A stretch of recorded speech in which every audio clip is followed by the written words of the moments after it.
दोस्तों, दुष्यंत कुमार ने एक बात कही है, कहाँ तो तय था चिरागा हर एक घर के लिए, कहाँ चिराग मयस्सर नहीं शहर के लिए।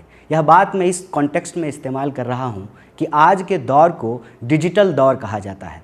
डिजिटल दौर में सबसे इम्पॉर्टेंट है डेटा, लेकिन आज हमारे देश की आप हालत देखेंगे तो सरकार एक एक करके इस देश के लोगों से जुड़े हुए जो डेटा हैं, उनकी जो संख्या है, उसको कहीं ना कहीं छुपा रही है या उसको बताने से हिचकिचा रही है।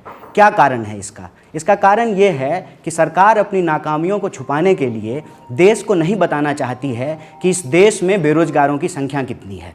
सरकार अगर स्त्री गिन सकती है, पुरुष गिन सकती है, शिशु गिन सकती है, पशु गिन सकती है, तो इस देश में जाति की गणना क्यों नहीं हो सकती है? जाति गणना तो छोड़ दीजिए, साधारण जनगणना भी इस देश में नहीं हो रहा है। आप सब जानते हैं कि पिछला जनगणना 2011 में हुआ था, इस बार 2021 में जनगणना होना था, लेकिन हम 2023 में पहुंच चुके हैं, 2024 होने वाला है, लेकिन सरकार ने अभी तक जनगणना के संबंध में कोई कार्रवाई नहीं शुरू की है। इसका क्या कारण है? इसका सीधा कारण है कि सरकार को इस देश के आम लोगों के हालत से कोई लेना देना नहीं है। उनको सिर्फ इस बात से मतलब है कि देश जाए भार में, उनके दोस्त जो हैं वो सबसे अमीर बनते रहें। इसीलिए दोस्त का आंकड़ा तो उनके पास है, लेकिन देश का आंकड़ा उनके पास नहीं है। इसीलिए हम भारतीय राष्ट्रीय कांग्रेस की तरफ से सरकार से यह सवाल पूछना चाहते हैं कि जब विपक्ष जेपीसी की मांग करता है तो आप ओबीसी ओबीसी चिल्लाने लगते हैं। अगर ओबीसी से आपको इतना प्रेम है तो आप जनगणना कराइए, और जनगणना में आप जाति के आधार पर भी लोगों को गिनिए, आर्थिक आधार पर भी गिनिए,